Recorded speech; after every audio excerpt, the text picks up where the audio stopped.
I didn't flinch when Dad lifted his glass and sliced me open with a smile. I'd learned a long time ago that my family preferred cruelty served warm, right in front of strangers. But hearing him toast my inability to grow up while the restaurant applauded politely, that was new. The t-shirt my sister slid across the table, another year of disappointment, was just her contribution. Mom's chuckle was the garnish. I sat there, staring at the fabric, feeling their expectations. The old version of me would have shrunk, would have laughed it off to keep the peace. Not tonight. They didn't know I'd been preparing for this moment for months.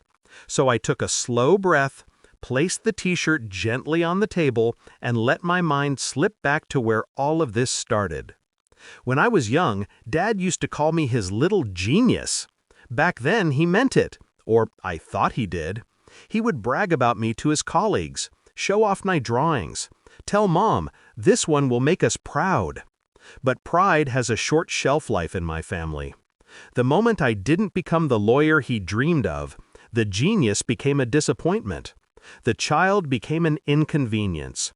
And every year after, they made sure I felt it. Still, I stayed close. I kept trying. Because every child wants their parents to see them. Until the day I found out what they'd actually been doing behind my back. It started with a misplaced bank letter. Dad had accidentally used my email for a loan application. A loan he never intended to pay.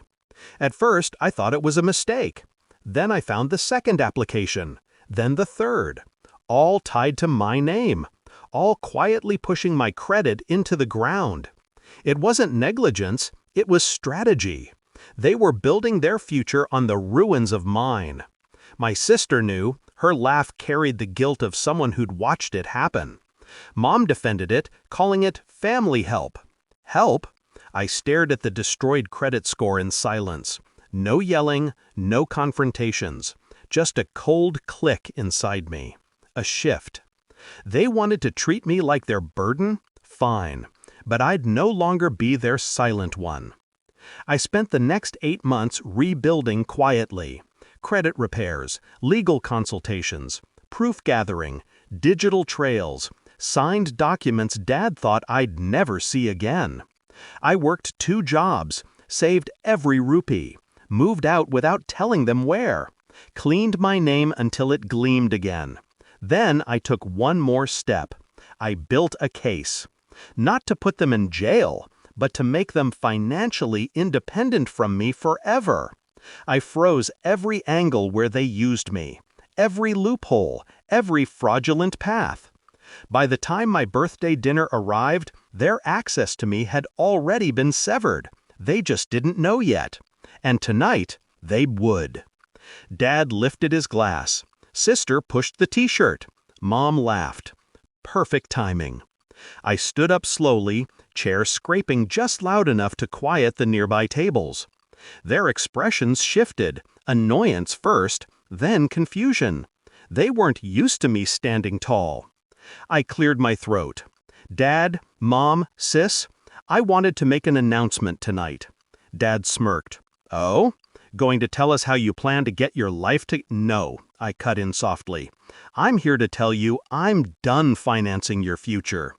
Their faces froze. I placed a folder on the table, clean, heavy, deliberate. In here, I continued, is documentation of every loan, every fraud attempt, every signature you forged under my name. Mom's face went pale. My sister's hand slipped off the t-shirt. Dad blinked, but the smirk didn't return. I've already filed the reports, I said. No charges for now, but all accounts have been locked. You can't use my name anymore. Ever. The entire restaurant had gone silent. Forks hung mid-air. Someone stopped pouring wine. And one more thing, I added, voice steady. I won't be joining this family anymore, emotionally, financially, or otherwise. Dad stood, stuttering. You can't just— I can, I said, and I did. I pushed the birthday t-shirt back toward my sister. Give this to Dad next year. He's the one who'll need it. Then I walked out. Not fast, not angry, just free. Outside, the air tasted different, cleaner. I didn't look back at the restaurant window, though I could feel their stunned faces burning into the glass. For the first time in my life, I wasn't their burden, wasn't their failure, wasn't their embarrassment. I was simply untouchable. And that was the best birthday gift I ever gave myself.